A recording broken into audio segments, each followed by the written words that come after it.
To most people, a dog is a loved member of the family. But for those suffering from PTSD or other debilitating conditions, a dog can be a lifesaver. Southeastern Guide Dogs in Palmetto breeds and trains puppies with a purpose. Philanthropy Director Jennifer Bryan and Alice Reiskamp from the dog training team are here to tell us more. And Pup Pup is going to steal the show here, and we will talk about why we are calling him Pup Pup in just a few minutes. But as many of our viewers know, this is a program that is very tried and true and near and dear to us here at ABC7, since we raised a puppy with you, Wrigley, who we'll talk about a little bit later. But Alice, when I was raising Wrigley, the main question I got was, how does a dog chosen to be trained as a guide dog or as a service dog like Leland here? Good question. When all the dogs come in for training, we do an assessment on them. So we kind of look at their overall disposition, what bothers them, what doesn't bother them, and kind of select a career path for them. The guide dog trainers are there as well as some of the service dogs.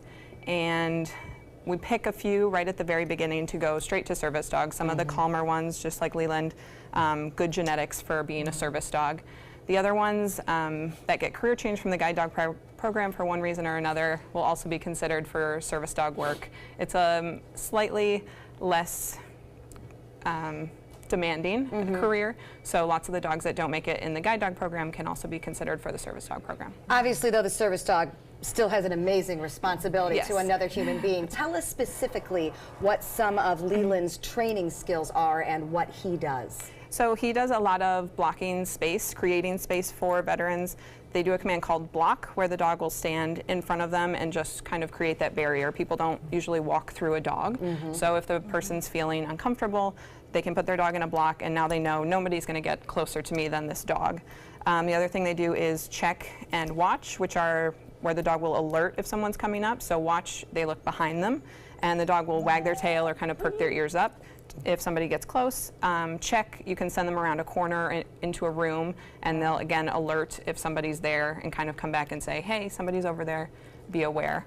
The other thing they do is give hugs, which is also really cute but great for calming them down. So they'll get on their laps and kind of lean into them and literally calm their diaphragm down. Well, and it's working slow for their me. breathing. This is the best part of every day, hugging a puppy.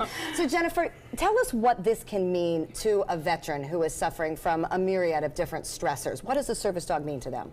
It gives them freedom. They, again, have the confidence and the ability to go out into the public in areas that they used to feel very uncomfortable, because the dog will give them that sense of confidence, and they know that they can trust their dog and that their dog is looking out for them at all times. So Southeastern Guide Dogs provides free of charge dogs to those who are visually impaired, also those veteran service members who may have a need like that. Absolutely. How do you make that work? I mean, these are high quality animals here with amazing training. Well, the community makes that work. We rely solely on fundraising and donations. We don't receive any government funding. So it's the generosity of our community and our supporters, not only here locally, but nationwide. And not just financially. Let's talk a little bit about puppy raising, since that's something we've done here at ABC7.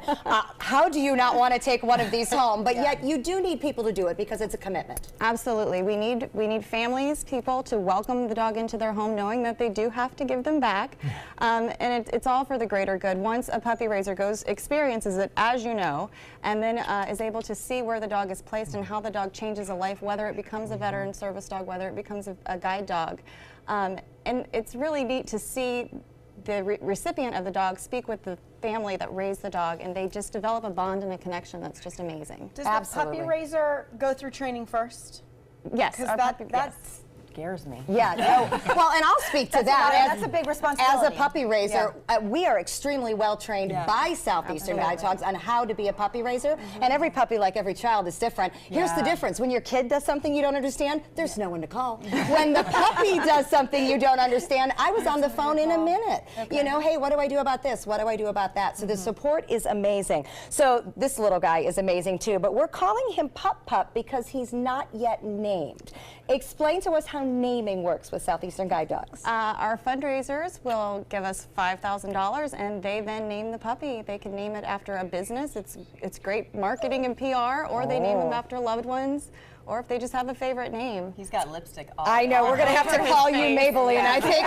Sorry about that, buddy. I've been kissing him a lot. So naming certainly another way the community can get involved, but walkathon season is amongst us, and they're all over the Sun Coast. Tell us a little bit about walkathons. Our goal is over $1 million for the combined walkathons. We've got a couple coming up.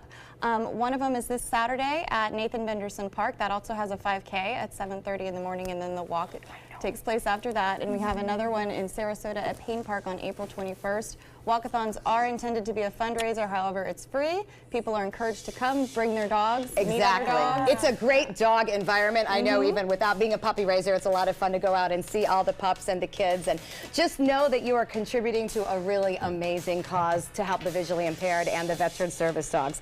All right, Pup, we got to say goodbye. To participate in a walkathon, find out being a puppy raiser, or maybe give this guy a name, you can go to guidedogs.org. Coming up, we will talk about what's up with our guide dog puppy, Wrigley.